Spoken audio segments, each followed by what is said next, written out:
எல்லாருக்கும் வணக்கம். இலக்கியத்தை பத்தி ஒரு வீடியோ போடணும் அப்படின்னு சொல்லிட்டு ஆரம்பிச்சிருக்கிறேன். ஒரு 25 கேள்விகள் எழுத்து சார்ந்த அல்லது இலக்கியம் சார்ந்துன்னு வச்சுக்கிடலாம். கேள்வி 1, வாசிப்பின் துவக்கம் பத்தி சொல்லுங்க அப்படின்னு. எல்லாரும் மாதிரி நானும் இரும்புகை மாயாவி, சிரிப்பு திருடன், சிங்காரவேலன் தான் ஆரம்பிச்சேன். பொதுவா வீட்டுல அம்மா படிக்க ஆரம்பிச்சேன்னா பிள்ளைங்க படிப்பாங்க அப்படிங்கிறது என்னுடைய ரொம்ப ஆழமான தீர்க்கமான கருத்துன்னு கூட சொல்லலாம். ஏன்னா எங்க அம்மாவுக்கு எழுத படிக்க தெரியாது. எங்க அப்பா எல்லா புஸ்தகங்களையும் கொண்டு வந்து கொடுப்பாங்க.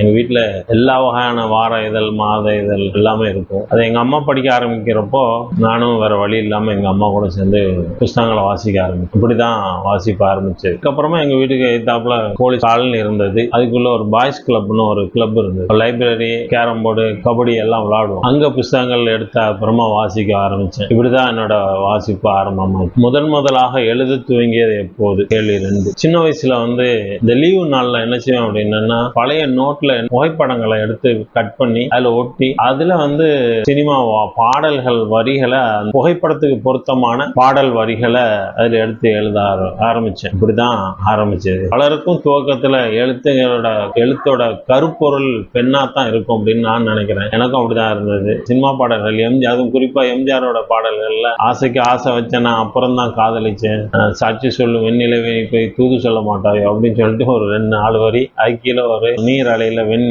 நிலவு இருக்கிற மாதிரி ஒரு போட்டோ, இப்படிதான் எல்லாம் இது பண்ண ஆரம்பிச்சு. அதுக்கப்புறமா தென்மேற்கு பருவ காட்டுன்னு ஸ்ரீ வேணுகோபாலன் எழுதின ஒரு தொடர் குங்குமத்துல இருந்தது. அது சார்ந்து எனக்கும் எங்களோட ஹிஸ்டரி வாத்தியார் ராஜகோபால் சாருக்கும் ஒரு சம்பவம் நடந்தது. அதான் நான் பல இடங்கள்ல சொல்லியிருக்கிறேன். அவர் அன்னைக்கு என்ன அடிச்சிருந்தாருன்னா நான் எழுதியிருக்க மாட்டேன். அவர் என்ன அடிக்காம நல்லா இருக்கு போனாரு. அதனால அதுல இருந்து எழுத துவங்கினேன். அப்படி எழுத துவங்கின அப்புறமா சினிமா பார்த்துட்டு நடிகர் நடிகைகளுக்கு கடிதம் எழுதி போட்டு புகைப்படம் வாங்குவோம். அவங்க கையெழுத்து போட்ட புகைப்படங்கள். ரஜினி படங்கள்லாம் நல்ல விலைக்கு போகும். அது மாதிரி நான் ரேவதி, நதியாக்கெல்லாம் கடிதம் எழுதி உங்கள் கையெழுத்திட்ட புகைப்படத்தை அனுப்பி வைக்கும் சொல்லிட்டு போஸ்ட் போடுவோம். அங்க இருந்து ஒரு போட்டோ வரும். அந்த போட்டோ 10 ரூபா 15 ரூபாய்க்கு அப்போ விற்பேன். அது 85ல 10 ரூபா 15 ரூபாங்கிறது பெரிய பணமா இருந்தது எங்களுக்கு. அது ஒரு பெரிய கிரேஸா இருந்தது 10th படிக்கிற பீரியட்ல. அப்படி எழுத ஆரம்பிச்சதுதான். இன்னும் கூட என்கிட்ட தண்டலை என்னத்தோட படத்துக்காக ஜெயஸ்ரீக்கு எழுதின புகைப்படம் இன்னும் என்கிட்ட இருக்கு. ஹீரோக்கள்லாம் ரஜினிகாந்தோட புகைப்படம் தான் நல்லா சேலாவும், மற்ற யாரையும் பெருசா இது பண்ண மாட்டாங்க. ஹீரோயின்கள் புகைப்படங்களை நல்ல விலைக்கு நான் வித்திருக்கிறேன். அப்படி எழுத ஆரம்பிச்சு அது கொஞ்சம் கொஞ்சமா என்ன அப்படி எழுத்துக்குள்ள இழுத்துட்டு வந்தது. நான் 10th படிக்கிறப்பவே முஸ்லிம் முரசு ஆலூர் ஜலால் ஆசிரியரா இருக்கிறப்போ என்னோட வளர்ப்புங்கிற சிறுகதை 1985ல 10th படிக்கிறப்பவே வந்துருச்சு. அந்த கார்டு எல்லாம் இன்னும் வச்சிருக்கிறேன். 3வது கேள்வி, எழுத்து உலகில் உங்களால் மறக்க முடியாத 5 பேர் யார்? நான் முதல்ல நார்மநாதன் அண்ணனை தான் சொல்லுவேன். என்னோட நூலாங்கற்கள் சிறுகதை தொகுப்புக்கு திருநெல்வேலியில ஒரு பெரிய ஃபங்க்ஷன் நடத்தி காட்டினாங்க. அது மாத்திரம் இல்ல, என்னோட மணல் புத்தகாடு இன்னும் பல புத்தகங்களுக்கு நிகழ்ச்சி நடத்தினவங்க. அது இல்லாம இன்னைக்கு அரசு சார்ந்து நடக்கக்கூடிய பொருணை புத்தக நிகழ்ச்சி இல்ல புத்தகங்கள் குறித்தான அரசு சார்ந்த நிகழ்வுல என் பேர் இருக்குன்னா அதுக்கு நார்மநாதன் அண்ணன் தான் காரணம். 2வது யார சொல்லணும் அப்படின்னா கார்த்திக் புகழேந்தியை சொல்லுவேன். நான் ஒரு ஐலாண்ட்ல வேலை பார்த்தேன். டியூட்டி காலையில 7 to மதியம் 3 மணி. அதுக்கப்புறமா ரொம்ப ஃப்ரீயா இருந்தேன். அப்போ எல்லாரும் சொன்னாங்க ஃபேஸ்புக் போ, நல்லா நேரம் போகும் அப்படின்னாங்க. அப்படிதான் ஃபேஸ்புக் உள்ள வந்தேன். என்னோட பேஜ்ல எழுதி போடுறப்போ எனக்கு கார்த்திக் புகழேந்தியோட அறிமுகம் கிடைச்சது. தொடர்ந்து மாத்தி 2 பேருமே, நான் ஒரு சிறுகதை எழுதி போட்டேன்னா அதை நீட்சியா கார்த்திக் புகழேந்தி ஒரு சிறுகதை எழுதி போடுவோம். இந்த மாதிரி ஒரு கேம் 2 பேரும் விளையாண்டுட்டு இருந்தோம். அது எந்த அளவுக்கு போச்சு அப்படின்னா, நாங்க ஒரு 10 ரைட்டர்ஸ், நான், கார்த்திக் புகழேந்தி, மாதவன் ஸ்ரீரங்கம், பாலகிருஷ்ணன், இந்த மாதிரி ஒரு 10 பேர் இருந்தோம். அந்த 10 பேர் ரிலே ரேஸ் மாதிரி சிறுகதைகள் எழுத ஆரம்பிச்சு. யாராவது ஒருத்தர் ஒரு சிறுகதை எழுதுவாங்க. அந்த சிறுகதையில் உள்ள கதாபாத்திரங்கள் என்ன ஒருபோதும் மாறாது. கதாநாயகி பேரு காயத்ரி இப்படிதான் இருந்தா அப்படின்னா அந்த 10 பேர் எழுதக்கூடிய சிறுகதையிலே அந்த காயத்ரி தான் கதாநாயகியா இருக்கு. அதில் உள்ள கதாபாத்திரங்கள் மாறாது. ஆனா கதை அவங்க இஷ்டத்துக்கு எழுதலாம். கதை எழுதி முடிச்சோன்னே அந்த எண்டுல இருந்து அந்த கதை அடுத்தவர் எழுதுறப்ப அதை எப்படி வேணாலும் எழுதலாம். முத கதை கிரைம் கதையா இருந்தது, அடுத்த கதை அது பேய் கதையா மாறிச்சு, அப்புறம் அது நகைச்சுவை கதையா மாறிச்சு, அதுக்கப்புறம் அது காதல் கதையா, இப்படி 10 ஃபிளேவர்ல 10 பேரும் அந்த கதை எழுதணும். அந்த மாதிரி நிறைய கேம் விளையாண்டுட்டு இருந்தோம். அப்படியான தொடர்ந்து இயங்கிட்டு இருந்தோம். ஒன்றும் இல்ல, கதைகள் எழுதி 2009ல இருந்து 2015க்குள்ள ஒரு 250 சிறுகதைகள் எழுதியிருப்பேன். அதெல்லாம் இப்போ ஒன்லி மீல போட்டு வச்சிருக்கிறேன் ஃபேஸ்புக்ல. தொடர்ந்து இயங்கிட்டே இருந்தேன் எழுத்துல. அதுக்கு கார்த்திக் புகழேந்தி ஒரு காரணம். அதனால கார்த்திக் புகழேந்தி மறக்க முடியாத சொல்லலாம். 3வது என்னுடைய 6 நாவல்களை யாவரும் பதிப்பகத்தோட பதிப்பாளர் ஜீவஹரியாளன் பதிவிச்சார். அதனால அதன் மூலமாவும் எனக்கு நிறைய வாசகர்கள் கிடைக்க ஆரம்பிச்சாங்க. புக் ஃபேர்ல நின்று இந்த புக்கு இவர் எழுதுனது இது நல்லா இருக்கு, இது வாங்குன்னு சொல்றதுக்கு ஒருத்தர் இருந்தார் அப்படிங்கிறது ஒரு இது நல்ல விஷயம் தானே. அதனால அவருமே மறக்க முடியாத ஒரு ஆள் தான். நாலாவதா ரே விஜயலட்சுமிய நான் சொல்லணும்னு நினைப்பேன். ஏன்னா யூடியூப்ல அவங்களோட தேன்கூடுங்கிற ஒரு புத்தகம் பேசுது அப்படிங்கிற ஒரு இதுல இருந்து என்னோட புத்தகங்களை பத்தின ரிவ்யூ போட்டாங்க. அதன் மூலமா நிறைய என் மேல வெளிச்சம் விழுந்து. இப்ப நான் சொல்ற எல்லாருமே எப்படி அப்படின்னா என் மேல கொஞ்சம் வெளிச்சம் விழுறதுக்கு காரணமா இருந்தவங்க. அதனால அவங்க மறக்க முடியாத ஆள். அஞ்சாவதா யார சொல்லுவேன் அப்படின்னா எழுத்தாளர் கரீமை சொல்லுவேன். ஏன் அப்படின்னா இன்னைக்கு வந்து நார்வேல இருந்து ஒருத்தர் கிளம்பி போய் கோயம்புத்தூர்ல உட்காந்து தூய்மைவாதத்தை கத்துக் கொடுக்கிற அளவுக்கு பெரிய கூட்டம் தூய்மைவாதத்துக்கு வேலை செஞ்சுட்டு இருக்கு. எந்த ரீதியான தூய்மைவாதம் சரி, அதாவது இஸ்லாமிய தூய்மைவாதமா இருந்தாலும் சரி, எந்த ரீதியான தூய்மைவாதமா இருந்தாலும் அது ரொம்ப ஆபத்தானது அப்படின்னு நினைக்கக்கூடியவன் நான். ஏன் அப்படின்னா அந்த தூய்மைவாதம் அப்படின்னு உங்களுக்கு சொன்னா அது உங்களுக்கு புரியாது. ஆனா அதோட இலகுவான இன்னொரு வார்த்தையை சொல்றேன், உங்களுக்கு இப்ப புரியும் நினைக்கிறேன். தூய்மைவாதங்கிறதோட இன்னொரு பேரு ஆச்சாரம்னு வச்சுக்கிடலாம். என்னைக்கு நீங்க ஆச்சாரம்னு சொல்லிட்டீங்களோ அது ஆட்டோமேட்டிக்கா தீட்டு அங்க வந்துடும். இதுதான் எழுத்து, இதை இன்னார் எழுதலாம், இது எழுதக்கூடாது அப்படிங்கிற ஒரு ரெஸ்ட்ரிக்ஷன்லாம் வர்றப்போ ஆட்டோமேட்டிக்கா தீட்டுக்கான ஆட்களும் உண்டாயிருவாங்க. இதுதான் எழுத்துங்கிறப்போ இது எழுத்து இல்லைன்னு சொல்லக்கூடிய இல்ல ஒரு நிராகரிக்கக்கூடிய, இவங்க கண்ணுல படக்கூடாது, இவங்க இருக்கக்கூடாது, இந்த மண்ணில் இருக்கக்கூடாதுங்கிறது தானே அந்த தீட்டோட ஒரு இது. அந்த இதை கத்துக் கொடுக்கறதுக்குன்னு இருக்கிறப்போ வலதுசாரி அமைப்புகளுக்கு எதிராக இடதுசாரி அமைப்புகள் பெருசா இயங்கணும்னு நான் ரொம்ப ஆசைப்படுறேன். அப்படி நினைச்சிட்டு இருந்த எனக்கு போன வருஷம் ஒரு பெரிய கிஃப்ட் கிடைச்சது. பாவநாசம் ஊர்ல வந்து தமிழ்நாடு முற்போக்கு எழுத்தாளர் கலைஞர் எழுத்தாளர் சங்கம் நடத்தின பயிலரங்கம். அதுல நான் நாவலக்குறி 3 நாள் நடந்தது. ரொம்ப 3 நாள் நான் போயிருந்து அட்டன் பண்ணேன். எனக்கு ரொம்ப அது ஒரு மகிழ்ச்சியான நாட்கள். அதுல நான் நாவலை குறித்து பேசினேன். நான் வந்து பாரதி பக்தவச்சலம், தலைவர் நக்கீரன், தலைவர் பாமா, ஆதவந்தி சென்னியா, இது மாதிரி கள செயற்பாட்டாளர்களையும் பெரிய இலக்கியவாதிகளையும் நாங்க சந்திக்க ஒரு வாய்ப்பு அமைஞ்சது. என்ன தாமுவேசைகளை கொண்டு போய் கோத்து விட்டது எழுத்தாளர் கரீம் தான். அதன் மூலமா எனக்கு என் மேல நான் கொஞ்சம் வெளிச்சம் விழுந்தது. அதனால அவரையும் நான் வந்து மறக்க முடியாத ஆளா நான் நினைப்பேன். தமிழ் பதிப்பாளர்களில் மிகவும் பிடித்தவர் யார், என்ன காரணம்? என்னோட 2வது வெளியிட்டது வந்து நூல்வனம் மணிகண்டன் தான். அந்த புத்தகத்துக்காக வேற ஒரு பேர் வச்சிருந்தாரு அவர், அதை நான் நிராகரிச்சேன். அப்புறம் நான் ஒரு பேர் சொன்னேன், சுமையான்னு. அந்த பேருக்கு ஒரு அட்டைப்படம் போட்டு கொடுத்தாரு. சுமையாங்கிறதுனால பெண் பெயரா இருக்கு, அதனால ஒரு பிங்க் கலர் அட்டை போட்டு பெண் படம் போடும்னு அவர் அட்டைப்படம் போட்டு கொடுத்தாரு. அதையும் நான் நிராகரிச்சேன். அதுக்கப்புறமா நான் ஒரு அட்டைப்படம் சொன்னேன். அந்த அட்டைப்படம் என்ன அப்படின்னா ராயப்பேட்டையில ஒரு மணிக்கூண்டு, அதே மாதிரி மணிக்கூண்டு பாகிஸ்தான்ல அந்த கதையில வர்ற இடத்துலயும் இருக்கும். அதனால அந்த மணிக்கூண்டை நான் சொன்னேன். ஆனா அது வந்து அவ்வளோ பொருத்தமான அட்டைப்படம் கிடையாது. அதுக்கப்புறமா தான் எனக்கு தெரிய வந்தது. அப்போ ஆனா எதையுமே அவர் வந்து நான் சொன்ன நிராகரிப்பு எல்லாம் ரொம்ப அப்படியே சரின்னு ஒத்துக்கிட்டாரு. எல்லா பதிப்பாளர்களும் நல்லவங்க தான், அதுல வந்து சந்தேகமும் இல்லை. ஆனா ஸ்பெசிபிக்கா இவரை பிடிச்சதுக்கு காரணம் என்ன அப்படின்னா, நீங்க ஒரு புக்கை மற்ற பதிப்பாளர்கள்ட்ட போட்டீங்க அப்படின்னா அவங்க அந்த புத்தகம் 300 பக்கம் இருந்து அட்டையெல்லாம் போட்டு புக்குக்கு 300 ரூபா விலை வச்சா அதை வந்து அவர் 250 ரூபாய்க்கு வச்சிருப்பார். அந்த மேஜிக் அவருக்கு தான் தெரியும். கன்சிடர் பண்றாருல, வாங்குறவனை பத்தியும் எழுதுறவனை பத்தி எழுத்தை பத்தி கன்சிடர் பண்ணிட்டு இருக்கிறவங்க பதிப்பாளர்கள், அதே சமயம் வாங்குறவனையும் கன்சிடர் பண்றவர்.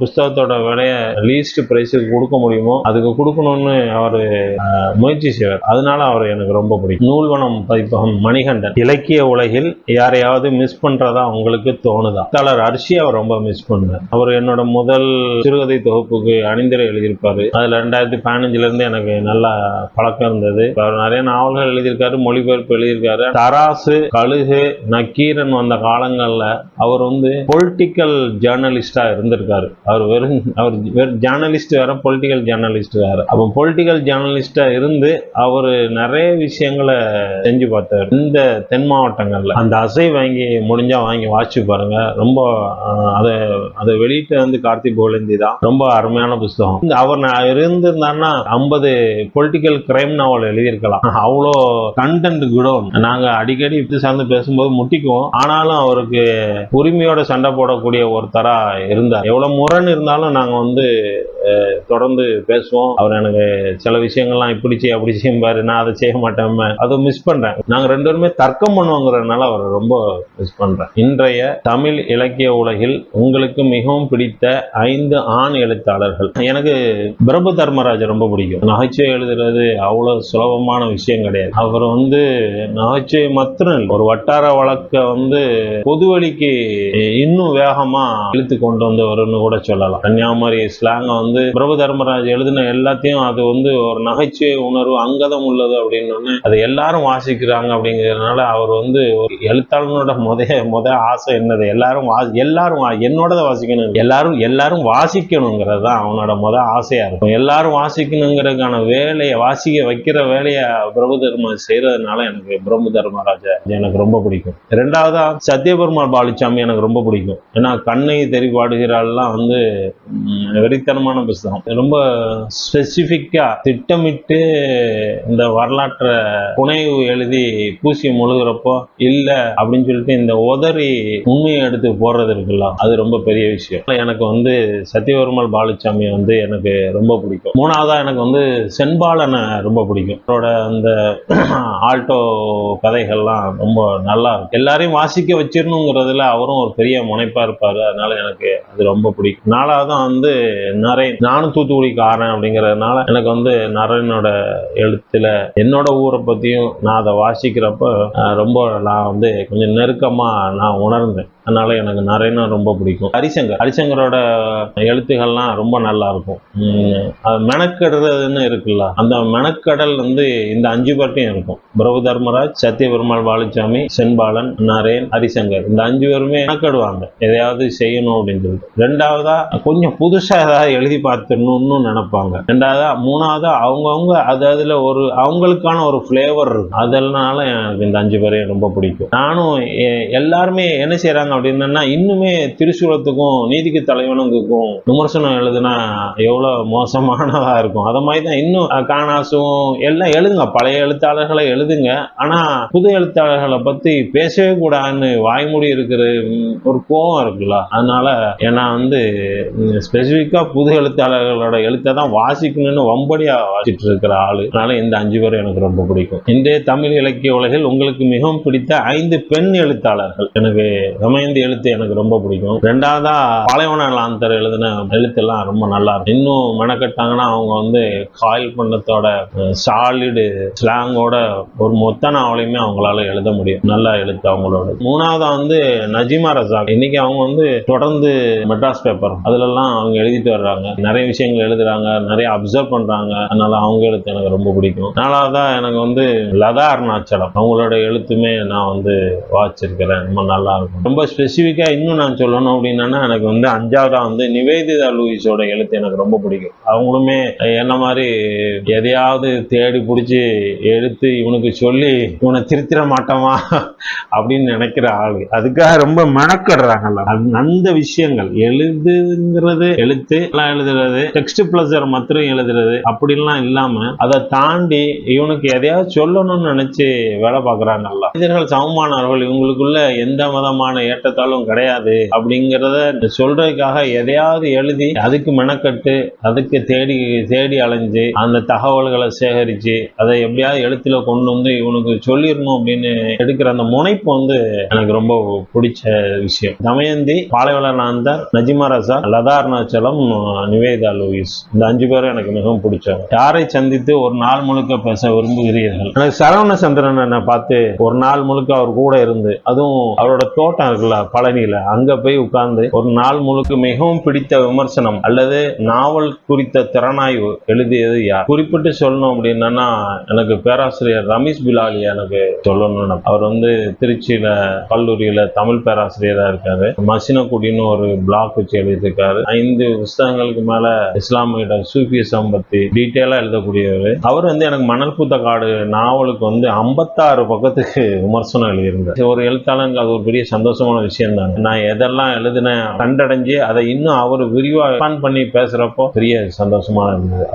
அதோட இன்னும் ஒரு பெரிய சந்தோஷம், அவரோட மாணவர் வந்து முகமது யூசுப் புனை உலகம் அப்படிங்கிற பேர்ல PhD கொண்டார். என்னோட எழுத்து மேல அவர் வச்சிருக்கிற அந்த பிரியம் வந்து எனக்கு ரொம்ப முக்கியமானதா இருந்தது. ஏன்னா அவர் ஒரு தமிழ் பேராசிரியரா இருந்து அவர் என்னோட சூஃபிசத்துல விஷயம் தெரிஞ்சவரா இருந்தும் இதை இந்த கதைக்குள்ள எப்படி கொண்டு வந்து புகுத்துறாங்கிற ஒரு ஈகர்ல வீட்டுல என்ன அவர் பாராட்டுறது அதாவது பிரியாணி தின்னு தான் பிரியாணியோட டேஸ்ட் தெரியுமாங்க. அத மாதிரி அவருக்கு சூஃபிசத்தோட விஷயங்கள் தெரியுங்கிறதுனால என்னோட எழுத்துல இருக்கக்கூடிய அந்த விஷயங்களை அவரு எடுத்து வரிசையா அடுக்கி வைக்கிறது எனக்கு ரொம்ப பிடிச்சிருந்தது. பேராசிரியர் ரமேஷ் பிலாலி எனக்கு அந்த விஷயத்துல நான் அவரை குறிப்பிட விரும்புகிறேன். தொடர்ந்து 6 நாவல்கள் எழுதிவிட்டீர்கள். யாரேனும் தூண்டுகோலாக இருந்தார்களா அல்லது யாருக்கேனும் நன்றி சொல்ல விரும்புகிறீர்களா? எழுத்தாளர் உதயசங்கருக்கு நன்றி சொல்லணும்னு விரும்புவேன். என்னோட 2 சிறுகதை தொகுப்புக்கும் உதயசங்கர் அணிந்துரை எழுதி கொடுத்திருக்காங்க. கீராவோட தொடர்பு கிடைச்ச அப்புறமா சுமையா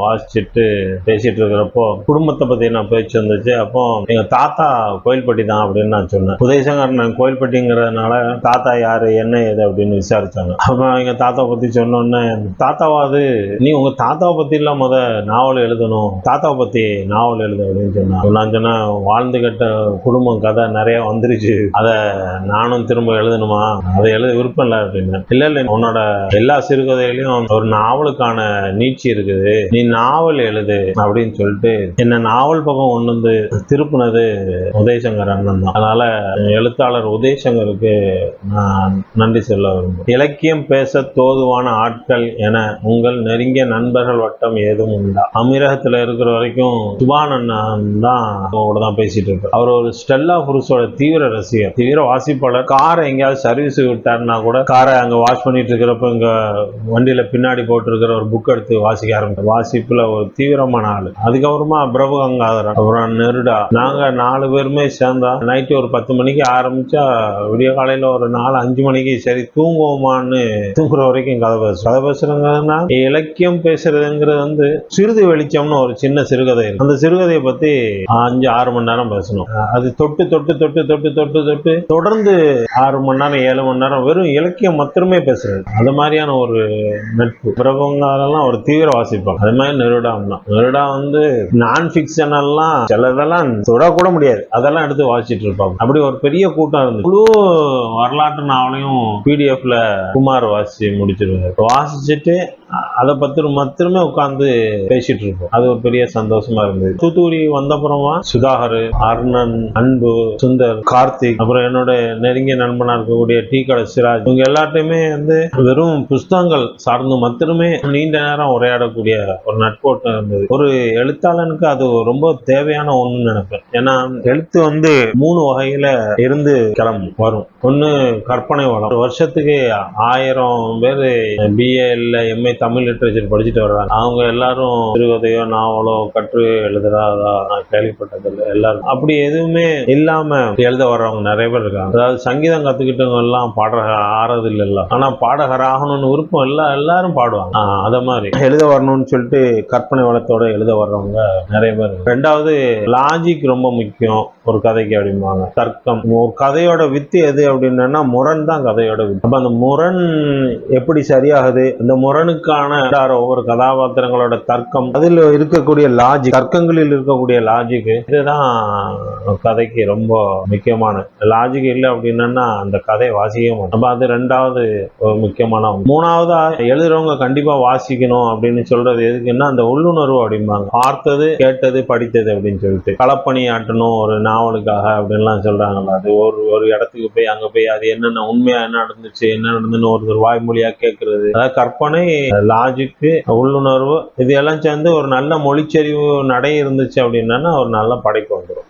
பேசிக் ரூல். இந்த உள்ளுணர்வுக்கு இந்த மாதிரி இலக்கியம் பேசக்கூடிய ஆட்கள் இருக்கிறப்போ அவங்க வேற வேற பெர்ஸ்பெக்டிவ்ல பேசுவாங்க. அப்ப நம்மளுக்கு அது புதுசா தோணும். அதுல இருந்து நீங்க எதையாவது கண்டடையலாம். சிறுதி வெளிச்சம் அந்த கதையை நீங்க வாசிங்கன்னா வெறும் லாஜிக் பாக்குற ஆளா இருந்தா இதுல என்ன இருக்கு அப்படின்னு. ஆனா அந்த கதையை வாசிச்சுட்டு சிலாகிக்கக்கூடிய ஒருத்தனன் கூட நீங்க பேசுறப்போ இந்த கதையை இப்படி எல்லாம் கூட நீங்க யோசிக்கலாமோ அப்படின்னு சொல்லி தோணும். அந்த அளவுக்கு பேசக்கூடிய ஆட்கள் நண்பர்கள் இருக்கிறாங்க. அதனால அது ஒரு பெரிய கிஃப்டா நான் நினைக்கிறேன். ஒரு எழுத்தாளனுக்கு அது ஒரு பெரிய கிஃப்ட். உங்கள் எழுத்து குறித்தான யாருடைய வாழ்த்தை மறக்க முடியாததாக கருதுகிறீர்கள்? முகநூல்ல எழுதிட்டு இருக்கிறப்போ ஒரு நாள் ஒரு கதை எழுதி போட்டேன். கொஞ்ச நேரம் கழிச்சு பாலகுமாரன் அதுல கமெண்ட் போட்டார், சுவையாக எழுதுகிறீர்கள் அப்படின்னு சொல்லிட்டு. பாலகுமாரன் கொஞ்ச நாள் Facebookல ஆக்டிவா இருந்தார். பயணிகள் கவனிக்கும்னு அவரோட நாவலை 2-3 தடவை வாசிச்ச ஒருத்தன் அந்த நாவலாசிரியரை வந்து நீங்க நல்லா எழுதுறீங்கன்னு சொன்னா எவ்வளவு ஒரு பெரிய சந்தோஷம் கிடைக்கும். நம்மளோட கதையை வந்து வாசிச்சு அந்த கதைக்கு இப்படி ஒரு கருத்தை ஒருத்தர், ஏன்னா அவன் நல்லா இருக்கும் ஆனா வெளியே சொல்ல விரும்ப மாட்டாங்க நிறைய பேர். இவனுக்கு போய் எதுக்கு சொல்லணும் அப்படின்னு சொல்லிட்டு ஒரு மண்டகர்மத்துல திரியிற ஆட்கள் நிறைய பேர் இருக்காங்க. அப்படி இல்லாம அவர் வந்து அப்படி எழுதுனது எனக்கு ரொம்ப பிடிச்சிருந்தது, ரொம்ப சந்தோஷமா இருந்தது. நான் வந்து கொண்டாடுன்னு ஒரு எழுத்தாளர் என் எழுத்தை வந்து நல்லா இருக்கும்னு சொன்னது ஒரு பெரிய அங்கீகாரம். அதுக்கப்புறமா கதை சொல்லி காலாண்டிதழ் 3 மாசத்துக்கு ஒரு தடவை வர்றப்போ முதல்ல அந்த கதைகளை நம்மளோட படைப்புகளை அனுப்புவோம். அதை எல்லாத்தையும் கீரா வாசிப்பேன். கீரா வாசிச்சுட்டு அதுல வந்து நான் ஒரு பனங்கோட்டை சாமியார்னு ஒரு கதை எழுதியிருந்தேன். அந்த கதை என்ன கதை அப்படின்னா, அனாதை இல்லமும் முதியோர் இல்லமும் 2 ஆட்களும் ஒரு எங்கேயாவது ஒரு இடத்துல ஒண்ணு சேரும்போது அங்க ஒரு புது உறவு பிறக்கான வாய்ப்பு இருக்கும். அனாதை இல்லைங்கிறவங்களுக்கு தாய் தந்தை இல்லை, முதியோர் இல்லவங்களுக்கு குழந்தை இல்லை. இவங்க 2 பேருமே ஏதோ ஒரு தீபாவளி ஃபங்க்ஷன், பொங்கல், இந்த மாதிரி நிகழ்ச்சியில எங்கேயாவது ஒண்ணு கூட வச்சோம் அப்படின்னா அப்படியே மெர்ஜாரப்போ அங்க ஏதாவது புது உறவு உண்டாக வாய்ப்பு இருக்கு. அது இல்லாம வருமானம் இல்லாம தான் நிறைய முதியோர்கள் வந்து குடும்பத்துல இருந்து தவிர்க்கப்படுவாங்க, விளக்கப்படுறது. அப்போ ஒரு வயதான அப்புறம் ஒரு வருமானத்தை ஈட்டக்கூடிய ஒரு முதியவருக்கான புது வாழ்க்கை என்ன மாதிரியான வெளிச்சத்தை, என்ன மாதிரியான புதிய நட்புகளை, அவருக்கு விருப்பமான இதனால் வரை செய்யணும்னு நினைச்சிருந்ததை செய்யறத, இந்த மாதிரி இதை அமைச்சு கொடுக்கும் அப்படிங்கிறத சிறுகதையா எழுதியிருந்தேன். அதை வாசிச்சுட்டு என்ன கீரா ரொம்ப பாராட்டி சொன்னார், நல்லா எழுதிக்கடா அப்படின்னு சொல்லிட்டு. அவர் தான் சொன்னார், ஸ்டோரிஸ் வந்து 2 டைப் தான், ஒன்னு கன்வென்ஷனல் ஸ்டோரி, இன்னொன்னு எக்ஸ்பெரிமெண்டல் ஸ்டோரி. கன்வென்ஷனல் ஸ்டோரியில சொல்லப்பட்ட கதையை தான் திரும்ப சொல்லப்பட்டிருக்கும். சிவாஜி காதலிச்சு கேன்சர் வந்து செத்தா அது வசந்த மாளிகை, கமலஹாசன் காதலிச்சு கேன்சர் வந்து செத்தா அது வாழ்வே மாயம், மோகன் காதலிச்சு கேன்சர் வந்து செத்தா அது பயணங்கள் முடியாது. அப்புறம் கேன்சர் ட்ரீட்மெண்ட் வந்தோடனே இந்த நிறுத்திட்டாங்கன்னு நினைக்கிறேன், ஹீரோவை சாவடிக்கிறது. இந்த மாதிரியான கன்வென்ஷனல் ஸ்டோரிஸ்க்கு ரொம்ப பழக்கப்பட்டவங்க தமிழர்கள். இவங்க வந்து நிலைக்கூடியா இருந்ததுனால இந்த கதைகளுமே அப்படிதான் இருந்தது. ஆனா மலையாளிகள் ரொம்ப எக்ஸ்பெரிமெண்ட் ஸ்டோரிஸ் எழுதி பார்ப்பாங்க. அவங்க 10 எக்ஸ்பெரிமெண்ட் படம் எடுப்பாங்க புது கதைகள்ல. அதுல 2 கதை உண்மையிலே ரொம்ப புதுசா இருக்கும், எல்லாருக்கும் பிடித்தமானதா இருக்கும். இந்த ஜெனரேஷன் மலையாள படங்களை கொண்டாடுறதுக்கான காரணம், இவன் வந்து இந்த அரைச்சமாவே புளிச்சமாவுன்னு சொல்லுவாங்கல்ல, அது அந்த கன்வென்ஷனல் ஸ்டோரிஸை விரும்புறதே இல்லை. இவன் புதுசா ஏதாவது கதை சொல்லணும்னு விரும்புறான். அது வந்து அந்த எக்ஸ்பெரிமெண்டல் ஸ்டோரிஸ் வந்து மலையாளிகள் நிறைய செய்யறாங்க. அதைத்தான் என்ற கிராம் சொன்னா, நீ எழுதின கதையை எழுதிடாத, நீ புதுசா ஏதாவது எழுது. இப்போ வெளிச்சம் உழுதோ அப்போ எல்லாருமே அதை பார்த்து வர ஆரம்பிச்சிருவாங்க அப்படின்னு சொல்லிட்டு அவரோட கோபல்லபுரம் கிராம கதை வந்தப்போ அதுக்கு மேல நடந்த பெரிய சர்ச்சை, இது எழுத்தே இல்லை, இது புஸ்தகமே இல்லை அப்படின்னு சொல்லிட்டு இவங்க நிகழ்த்தின ஒரு பெரிய வன்முறை. அதுக்கான இலக்கிய கூட்டம் நடத்தி அந்த இலக்கிய கூட்டத்துல தண்ணி கூட குடிக்காம இறங்கி வந்த கீரா, இப்படி நிறைய இருக்கு. ஆனா அவர் கரிசல் காட்டு கடுதாசி எழுத ஆரம்பிச்ச அப்புறமா மொத்த வெளிச்சம் விழுந்த அப்புறம் யாரெல்லாம் இந்த எழுத்து கொச்சை தமிழ்னு சொன்னாங்களோ அவங்க எல்லாருமே வட்டார வழக்கின் தந்தைன்னு கீராவை பார்த்து சொல்ல ஆரம்பிச்சிட்டாங்க. அவரே என்கிட்ட சொன்னாரு, இங்க பாரு எவ்வளவு முரண் இருக்கு பாரு, அத்திம்பேர் தோப்பனார் ஆத்துக்கு போறேலா அப்படின்னு சொல்லிட்டு மொத்த இலக்கிய உலகமும் எழுதிட்டு இருந்தது. அது பொது வழக்கா இருந்தது. ஒரு சமூகத்தோட வழக்கத்துல இருக்கிற ஒரு சொல்லாடல் பொது வழக்காகவும், நான் அதை எழுத வர்றப்போ அதை வந்து வட்டார வழக்குன்னு இவங்க பிரிச்சு வச்சு என்ன மாதிரியான நிராகரிப்பை இவங்க செஞ்சாங்க அப்படிங்கிறத அவர் சொன்னப்போ எங்களுக்கு வந்து ரொம்ப ஆச்சரியமா இருந்தது. உரையாடல் நிகழ்த்தின 1/2 மணி நேரம் வீடியோ என்கிட்ட இருக்கு. இதுல ஒரு 2 நிமிஷம் சேர்த்திருக்காங்க. ஒரு நாள் அந்த முழு வீடியோ ஒரு நாள் யூடியூப்ல ஏற்றுறோம். அவர் வந்து எக்ஸ்பெரிமெண்டல் ஸ்டோரிஸ் எழுது அப்படின்னு சொன்னாரு. இந்த கதை நல்லா இருக்கு, நீ புதுசா ஏதாவது எழுது இது மாதிரி அப்படின்னு சொன்னதெல்லாம் வந்து மறக்க முடியாது. என்னுடைய முதல் கதை தொகுதியில அந்த தமிழ்ல தான் அடிக்கிட்டு இருந்தேன். அதுக்கப்புறம் என்னுடைய கரிசல் காட்டு கடுதாசி கட்டுரை எழுத ஆரம்பிச்சதுக்கப்புறம் பேச்சு தமிழ்ல ஆசிரியர் நடையாக்கினேன். அது கடுமையாக எதிர்ப்பு, இப்படி எழுதக்கூடாது, ஆசிரியர் கூற்று வந்து ஏற்று நடையாத்தான் இருக்கணும், பேச்சு நடையில் இருக்கக்கூடாது. இது முன் உதாரணமே கிடையாது அப்படின்னு சொன்னாரு. அப்ப எனக்கு யோசிக்க தான் சரி இதை வந்து மக்கள்கிட்ட கொண்டு போவோம் அப்படின்னு தான் அந்த கரிசல் காட்டு கடுதாசி எழுத ஆரம்பிக்கும். மக்கள் வந்து ஆமா அமோகமா ஆதரிச்சாங்க. அதுக்கப்புறம் தான் எல்லாரும் அது மாதிரி எழுத ஆரம்பிச்சு. நம்முடைய பேச்சு மொழிய அதெல்லாம் தான் நம்ம அதை உருவாக்கணும். இதெல்லாம் வந்து இயல்பாக நடந்தது. இதை வந்து எழுத்து கூட்டி செஞ்சதில்லை. புது வடிவத்தில் நான் நாவல் எழுதணும்னு உட்காந்துருந்தா அது என்னமோ மாதிரி ஆயிடும். எப்போதுமே வந்து இயல்பாக அமையறதுதான். இல்லை ஆரம்பத்தில் சில பண்டிகைகள் ஏற்றுக்கணும், ஏற்றுக்கொள்ளவே மாட்டோம். இப்போ இன்னைக்கு அவங்க வந்து கீரா தமிழ் தான் சொல்றாங்க. நாவலுடைய வடிவம் வழக்கமான நாவல் நான் உடைக்கணும்னு உடைக்கல, இயல்பா வந்து வடிவம் இல்லை. உப்புக்குள்ள வைக்கிறதுக்கே ஒரு பெரிய பிரயாசம். இந்த நாவல் இதெல்லாம் எழுதுனதுக்கு அப்புறம் கடிசல் காட்டு கடிதாசிகள் எழுதுனதுக்கு அப்புறம் தான் சொல்லகராதி எழுதுனீங்களா? ஏன் இல்லை அதுக்கப்புறம் வந்து இல்லை அந்த இது எழுதும் போது என்னுடைய இந்த இது இல்லையா கிடை, ஆமா கிடை நாவலை வந்து எம்ஏக்கு பாடமாக வச்சிருக்கேன் மதுரை பல்கலைக்கழகத்தில்.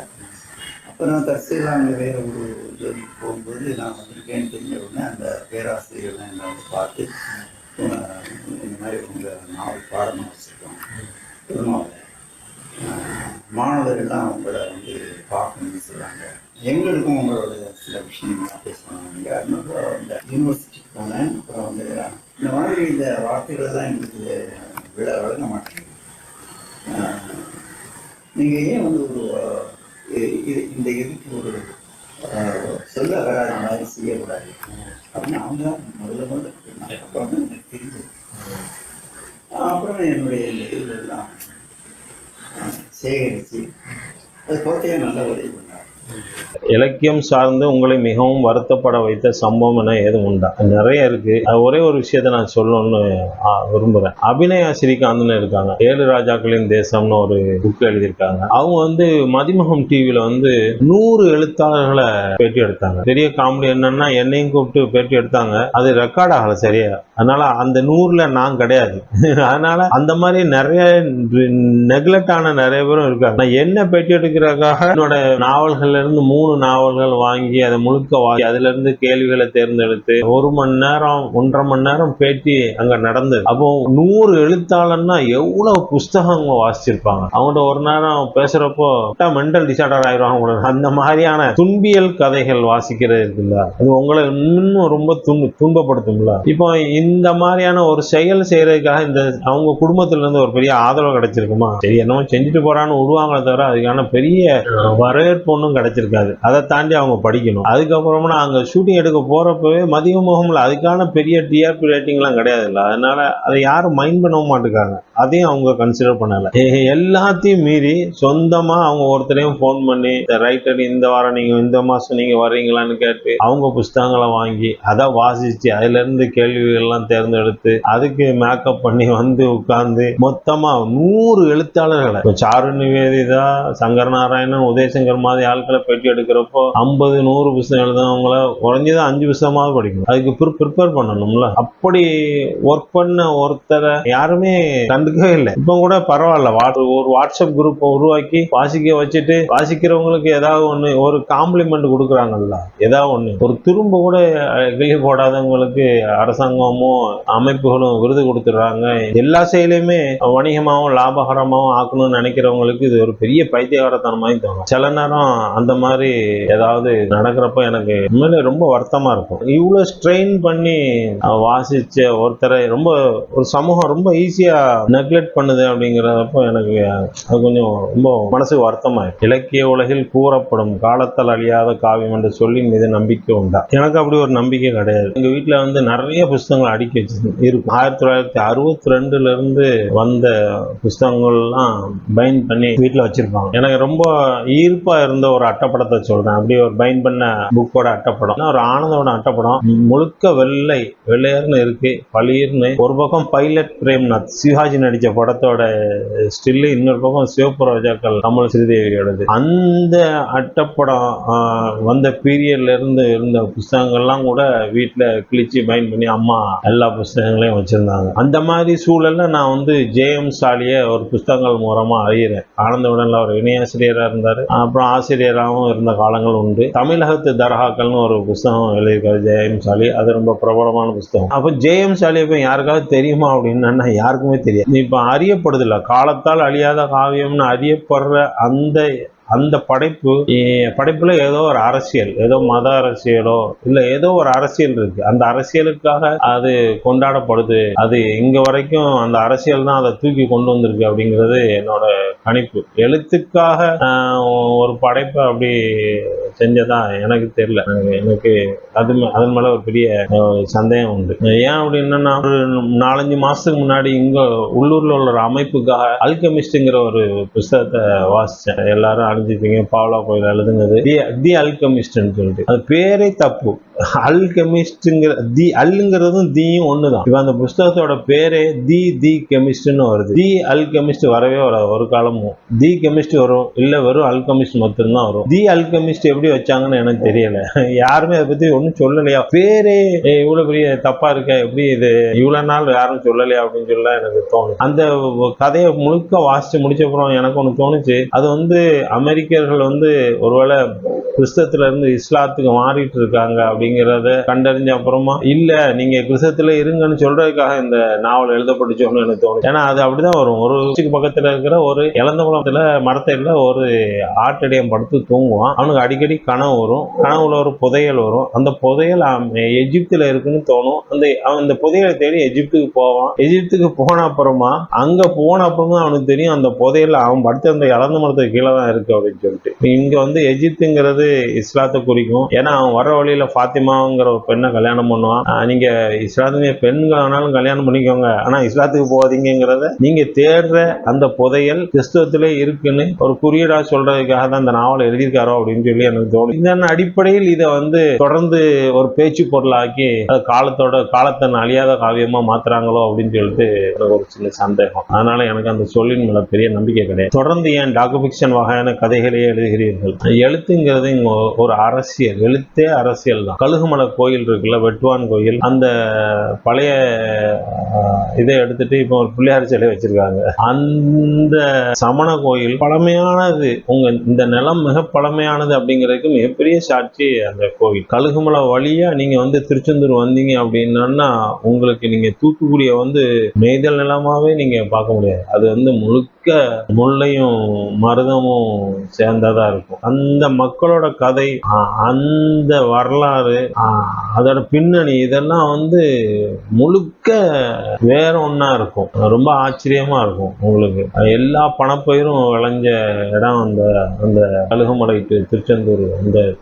எனக்கு இந்த நிலம், இந்த மொழி, இந்த மக்கள், இவங்க எல்லாம் மிக பழமையானவர்கள். இவங்களோட நான் இருக்கிறத நான் ஒரு பெரிய சந்தோஷமா ரொம்ப ஆழமா நேசிக்கக்கூடிய ஒரு ஆள். நான் கொர்க்கை இங்க தானே இருக்கு. நான் சயின்ஸ் ஸ்டூடெண்ட். சோனின் படம் வரைந்து பாகங்களை குறிங்கிற மாதிரி விரும்பி வாசிக்க ஆரம்பிச்சிட்டேன். அப்புறமா அதுக்குள்ள இனவரவியலையும் மொழியையும் சேர்ந்து வாசிக்க ஆரம்பிச்சா இந்த நிலத்துக்காரன் யாரு அப்படிங்கிறது தெரிய வரும். அப்படிங்கிறப்போ எனக்கு அது சார்ந்து நிறைய படிக்க ஆரம்பிச்சேன்.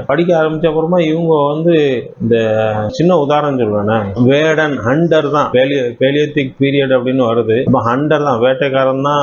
அதுக்கு முன்னாடி உள்ள வாழ்வியல் முறைன்னு வருது, வேட்டை ஹண்டர்னு சொல்றோம். அப்போ அதை வேடன்னு நீங்க எடுத்து எழுதுறீங்க. வேடன்ல யார் அந்த வேடன் சொல்லி படிக்கிறதுக்காக நான் ஒரு 412 பக்க புஸ்தகத்தை முழு புக்கையும் தட்டப்பறை நாவலுக்காக அந்த தனிகளை வேடன் அப்படிங்கிறது அதுல ஒரு குடி. அந்த தனிகளைங்கிற வேடத்தை கண்டறியறதுக்காக ஒரு புக்கை முழுக்க வாசிச்சு முடிச்சேன். அப்போ இந்த மாதிரியான ஒரு வாழ்வியல் கொண்ட ஒருத்தங்க இருந்தான்னு சொல்லிட்டு நாங்க சைவம் தான் சாப்பிடுவோம் அப்படிங்கிறப்போ சிரிப்பு வந்துருது இல்ல. நீ ரொம்ப ஆதி குடின்னு நீ சொல்றப்போ ஹண்டர் எப்படி சைவம் சாப்பிட்டான் அப்படின்னு சொல்லிட்டு ஒரு கேள்வி வருது இல்ல. நீங்க எதை டிஸ்கிரைப் பண்றதுக்காக எதை கைவிடுறீங்க? ரொம்ப ரொம்ப ரொம்ப பழமையான ஒரு விஷயத்த நீங்க எதையோ டிஸ்கிரைப் பண்றதுக்காக உங்களையும் அறியாம நீங்க அதை கைவிடுறீங்க அப்படிங்கிற ஒரு ஆதங்கத்துல நான் இந்த நிலம் சார்ந்து எனக்கு நான் கேட்டு வாசிச்சு படித்து கண்டிருந்த விஷயங்களை அப்புறம் கதையா சொல்லிடணுங்கிறதுக்காக வம்படியாவே டாக்கு ஃபிக்ஷன் வகை மேல கதை எழுதுறத விரும்பி செய்கிறேன். முடிஞ்ச அளவுக்கு வாசிக்கக்கூடிய அளவுக்கு அதை செஞ்சிட்டு இருக்கிறேன். நான் ஒரு தகவல் கொண்டாடி, அதனால எனக்கு யாரெல்லாம் தகவல் கொண்டாடியோ அவங்களுக்கு என்னோட நாவல் ரொம்ப, அதனால அதை தொடர்ந்து செய்றேன். இந்த கேள்விகளுக்கு இடையில இன்னொரு கேள்வியும் இருந்திருக்கணும், அதை சேர்க்கல. ஃபாரின்ல நான் ரொம்ப வருஷமா இருந்தேன். என்னோட பொழுதுபோக்கா என்ன இருந்ததுன்னா, ஒரு காலத்துல சினிமா பாடல்கள், அப்புறம் சினிமா, அதுக்கப்புறமா நான் தொடர்ச்சியா இலக்கிய கூட்டங்களோட வீடியோ தொகுப்பை பார்க்க ஆரம்பிச்சேன். அதுக்கு மிகப்பெரிய காரணம் சுருதி டிவி தான். இந்த நேரத்தில் நான் சுருதி டிவியோட கபிலனுக்கும் சுரேஷுக்கும் மிகப்பெரிய நன்றியை தெரிவிக்கணும்னு நினைக்கிறேன். ஏன்னா உங்களையும் அறியாம நீங்க செஞ்ச ஒரு காரியம் பல பேரை வந்து இந்த இலக்கியத்துக்குள்ள, இந்த எழுத்துக்குள்ள நிறுத்தி வச்சிருக்கு. அதனால உங்களுக்கு ஒரு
நன்றி, வணக்கம்.